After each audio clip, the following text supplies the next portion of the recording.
The Underbelly project.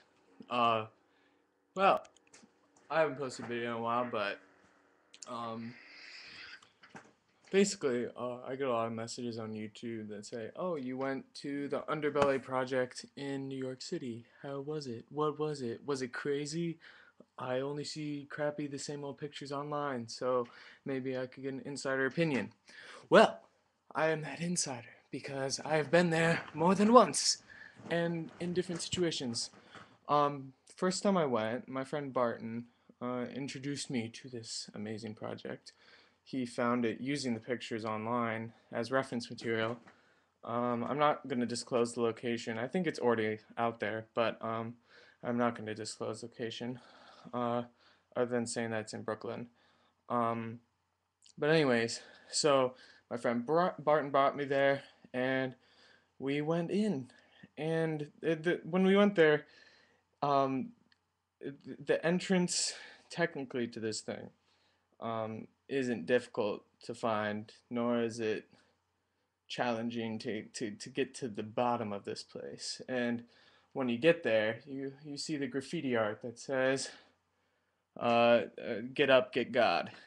And I have a picture on my Facebook of that, me standing in front of it. And what it means is that in order to actually find the Underbelly project, you can't stop there.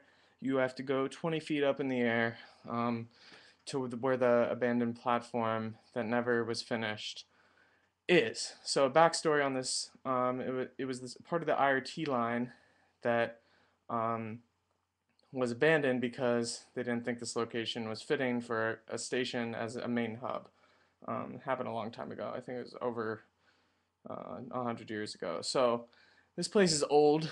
It's massive. It's like the size of a football field, and really dusty.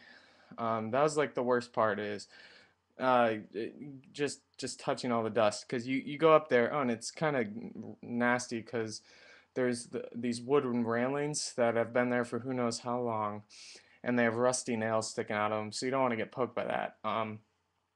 But anyways, yeah, I got a cutter too, but you couldn't even see them by the time I got out of there because they were covered in this black dust. Um, but so, anyways, I managed to climb up using a 2x4 that was there and just putting it on one of the steel beams, and I scaled up that way. But basically, once you got up there, you can see in the distance if you have a flashlight. We brought like 3 flashlights. There's this creepy statue in the left platform, the far left platform, that looks like someone squatting and wearing a creepy mask and a hoodie. Um, and basically, you can just go nuts for hours in this place, checking out the artwork and stuff. We only spent, I think, because Barton didn't go up with me that time, I only spent, I think, like 10 to 15 minutes up there the first time I went because it was kind of weird being up there alone. It is pretty creepy, and I didn't want to stay up there for too long myself. Wanted to come back when I could take a better look around. So the second time I went, this was when the police, the MTA, I mean, first put out that thing that they were going to close off the underground underbelly project or whatever. Um, so we went there to see if it was actually closed off, and they had just put up caution tape. Um, and so we just knocked down the caution tape and walked right through and climbed up the same way we did the time before that. And I got to take a look around more that time, see more of the artwork, take some pictures in front of like We Own the Night and stuff like that, which is good artwork. And the rats artwork that's on the stairs there. But that time I noticed that some douchebags had gone in there um, and spray painted over the graffiti saying, "I'm not feeling you, man," and uh, just stupid shit. That was rude and not necessary. And it just showed that people were jealous that these guys had found this place and really done some good artwork. So, anyways, we came back later, a week later, and the MTA had sealed it off by putting up fencing like that was on the rest of the subway platform there. But the fencing didn't completely cover up. Like, the subway tracks are like right here, and here's the little walkway you walk by to get there. And the fence only covered like up to a certain height, so you could still climb over it. In fact, it made it easier for me to get up there because I was able to stand on the fencing to get a leg up above into where the abandoned subway platform was. Where as before it was really difficult to get up there because you didn't really have much leverage.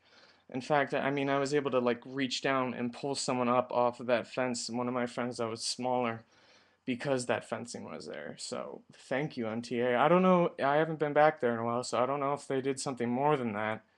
But if they haven't, if one of you goes and checks it out, let me know because that made it a hell of a lot easier. But anyways, so this time I went through and explored more than just the main platform. The spots where the stairs were eventually gonna go down. Uh, they had there was just a slanted slope, really steep and so dusty and slippery that you couldn't get back up. But someone had put a rope there so you could pull yourself back up. And at the bottom of that was the door to the subway platform of the operating subway. So I stuck my hand through the bars there and waved at my friend that was on the subway platform. And I think I freaked some people out that were on the platform.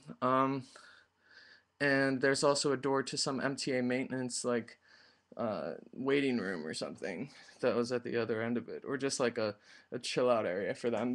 People had clearly MTA people had gone in there to just like throw back beers or something because there are beer cans everywhere. But anyway, so that was pretty cool.